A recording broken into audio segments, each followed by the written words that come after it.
स्वतंत्र करवाने के लिए अपने प्राणों को न्यौछावर करने वाले उन तमाम वीर शहीदों को नमन करता हूँ।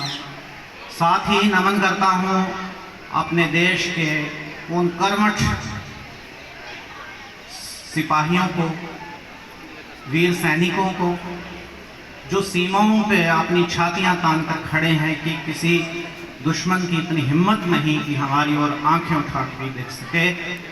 उनके इस साहस की वजह से ही आज हम सुरक्षित हैं, हम खुली सांस में जी रहे हैं और जीवन का आनंद उठा रहे हैं। मेरा नमन रहेगा देश में हर उस कर्मठ कर्मचारी के प्रति, उस हर एक कर्मठ देश के नागरिक के प्रति जो अपने देश के लिए अपना सर्वस्व समर्पित कर रहा है, देश के लिए जो है पूरी निष्ठा के साथ कार्यरत रहा है।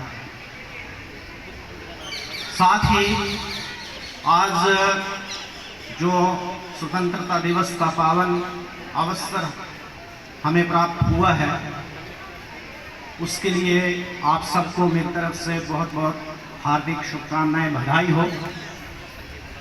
आज के इस कार्यक्रम की शान हमारे बीच हमारे क्षेत्र के एसडीएम महोदय डॉक्टर सुरेंद्र ठाकुर जी, उनके साथ एसएचओ साहब, तहसीलदार साहब, अन्य विभागों से आए हुए कर्मचारी वर्ग, जिन्होंने यहाँ आकर के हमारे इस कार्यक्रम को, हमारे इस प्रांगण को, जबकि ये कार्यक्रम मैं तो ये कहूँगा कि ये एसडीएम साहब की तरफ से ही है, हमें ये सौभाग्य दिया गया है कि हमारे माध्यम से ये संचालित हो रहा है। आप सबका जो है इस अवसर पर हार्दिक अभिनंदन है, अभिवादन करते हैं।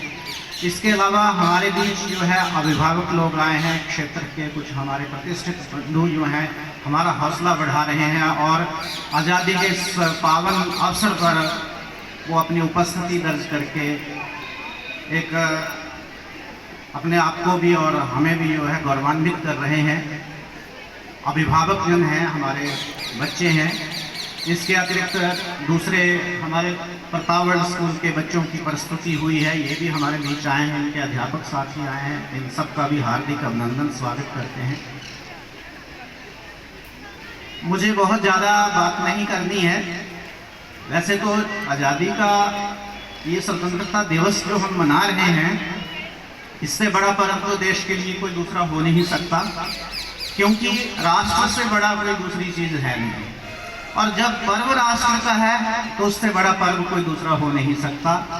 और जब पर्व इतना बड़ा है तो खुशी जो है वो इससे ज़्यादा हो नहीं सकती। ये सब हम सब के हृदयों में वो खुशी जो है हिलोरें ले रही है।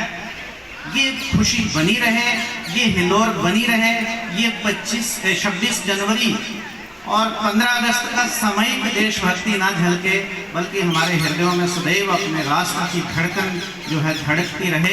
हम उसके लिए समर्पित रहें। जहाँ भी जिस भी रूप में हमें जो भी कार्य करने को मिला हुआ है, हम पूरी तरह से तन्मयता के साथ, पूरी निष्ठा के साथ, अपनी पूरे कोशिश के साथ अगर हम अपने उस काम को कर लेते हैं, देशभक्ति का इससे बढ़िया नमूना जो है कोई मैं समझता नहीं कोई दूसरा होता है। देशभक्ति के लिए हमें कहीं दूसरी जगह जाने की आवश्यकता ही नहीं है। देशभक्ति के लिए, राष्ट्र सेवा के लिए हम जिस कार्यस्थल पे हैं उसी कार्यस्थल पर ईमानदारी से, निष्ठा से काम करेंगे तो ये सबसे बड़ी देशभक्ति है। आज़ादी मिलना आसान नहीं थी।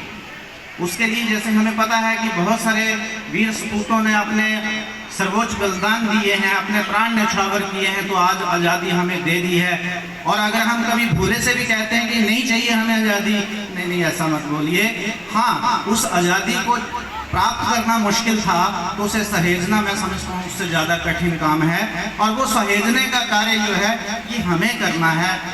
जो उत्तराधिकारी पीढ़ियाँ थी उन वीर सपूतों की, उनके जिम्मे ये बात आनी थी। हाँ, अगर हम भौगोलिक आज़ादी प्राप्त कर गए हैं तो कुछ और चीज़ें हैं जिनमें हम फंस गए हैं, उनकी गुलामी जो है उसमें हम फंस गए हैं। हाँ, उनसे मुक्त होने के लिए तो प्रयास करने ही पड़ेंगे और हमें करने भी चाहिए। एसडीएम साहब ने अभी अपने संबोधन में एक बहुत ही बेहतर एक गुलामी की बात कर दी यहाँ, जो सबके लिए चिंता की बात है। और वो सिर्फ बच्चों के लिए नहीं, लेकिन उसमें तो मुझे लग रहा है कि सारे ही हम भी हैं उसमें, पढ़े लिखे हों, कम पढ़े लिखे हों, या जैसे भी जिस भी क्षेत्र में जुड़े हुए हैं, बहुत सारा टाइम जो है हम मोबाइल के चुंगल में फंस के बर्बाद कर रहे हैं। हमें उतना फ़ायदा नहीं हो रहा जितना ज़्यादा नुकसान हो रहा है। सर, आपने जो आज के इस समय पर ये जो एक बड़ी गंभीर समस्या उठाई है, सबसे पहले तो मैं आपको साधुवाद धन्यवाद देता हूं कि सर सच में ही हम एक नई गुलामी के चुंगल में हम सब फंस गए हैं। तो इस तरह की इसको भी थोड़ा जो है उससे आज़ादी के लिए हम प्रयास करेंगे, और वो हमारी जिम्मेदारी ही है। हम अपनी सहभागिता निभाएंगे तो वो उस गुलामी से अवश्य जो है हम स्वतंत्र होंगे। और कोई भी राष्ट्र जब महान बनता है तो चरित्र से बनता है। चरित्रवान लोग ही किसी राष्ट्र को महान बनाते हैं। हमारे पास अगर एटॉमिक शक्ति ज़्यादा आ जाती है, किसी और तरह की शक्ति ज़्यादा आ जाती है, हम किसी एक क्षेत्र में तो महान हो सकते हैं, लेकिन सही अर्थों में great nations are made by the great characters.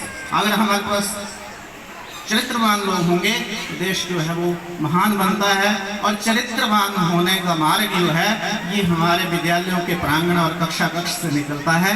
और ये सारा जिम्मा जो है अध्यापन से जुड़े हुए, विद्यालयों से जुड़े हुए हम सब के ऊपर आता है। मैं अपने अध्यापक साथियों की तरफ से भी, एसडीएम साहब को भी और बाकी सब जनता को आश्वस्त करना चाहता हूँ कि सर हम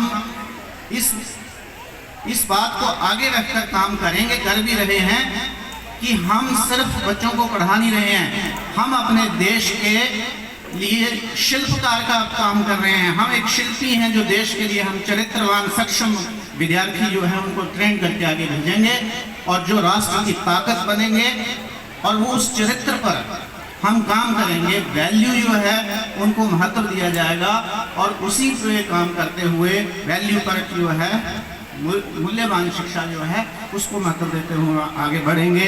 मैं अब ज़्यादा नहीं कहना चाहूँगा क्योंकि बारिश भी आ रही है, पर सर इतना आपने जो है ये विद्यालय का मान बढ़ाया, हमें ये सौभाग्य दिया